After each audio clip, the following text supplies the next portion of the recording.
Love marriage કરવા જોઈએ કે અરેન્જ મેરેજ કરવા જોઈએ? Love marriage. અમારે છે ને ડ્રમમાં અમારે મરવું નથી, ખાઈ ઉપરથી નીચે પડવું નથી, એટલે આપણે અરેન્જ બરોબર છે, ઘરેથી ગોતે એ બરોબર છે. પેલા અરેન્જ ના કરાય, પેલા લવ કરી લેવાય, પછી એને બ્રેકઅપ કરાય ને પછી અરેન્જ કરાય. એટલે કરાય એની જ સાથે કે અલગ અલગ વ્યક્તિ સાથે? અરેન્જ કરાય ને ભાઈ.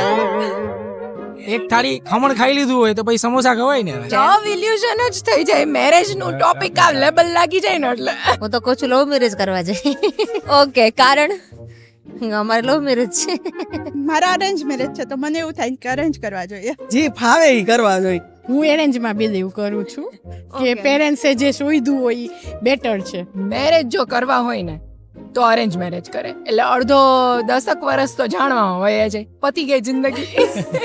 ઓમ તો અરેન્જ જ પણ લવ હોવો જોઈએ. અત્યારે લવ મેરેજ તો છે ને એટલે એની મને ખબર નથી, બાકી અરેન્જ મેરેજ તો 100% કરાય જ. મારા મેરેજ નથી થયા હજી. ન્યૂઝમાં આવે છે ને, ડ્રમમાં મળે છે, કુકરમાં મળે છે, સ્લેબ નીચે મળે છે, એ બધા લવ મેરેજ વાળા છે.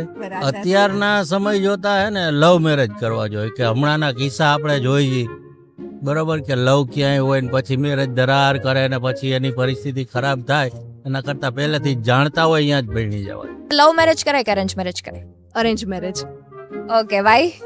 અરેન્જ મેરેજમાં તમે ફ્રેશ સ્ટાર્ટ કરો છો, ઝીરોથી સ્ટાર્ટ કરો છો, તમે એકબીજાને જાણો છો અને એ બધી વધારે મજા આવે છે જે પહેલેથી સ્ટાર્ટ કરો છો. અને લવ મેરેજમાં એવું લાગે કે બધું થોડુંક જૂનું થઈ ગયું છે.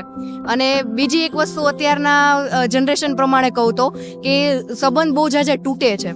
તો લવ મેરેજમાં એવું થાય છે કે પહેલેથી ઓલું હોય છે કે આ જોશે તે જોશે જ ફલાણું ઢીકણું. પણ અરેન્જ મેરેજમાં કેવું હોય છે, એકવાર મેરેજ થઈ ગયા છે, હવે બે વસ્તુ કદાચ આપણે એની નો ગમતી હોય ને તો આપણે એક્સેપ્ટ કરી લેશું, તો સંબંધ એટલા તૂટતા પણ નથી જેટલા લવ મેરેજમાં પહેલા પ્રોબ્લેમ્સ થાય છે. કોમેન્ટમાં જણાવો લવ મેરેજ કરવા જોઈએ કે અરેન્જ મેરેજ, અને આ ફોલો કરો રાજકોટ બ્લોગ્સ ને કે જેથી દર શનિવારે મળી શકે રાત્રે 9 વાગ્યે.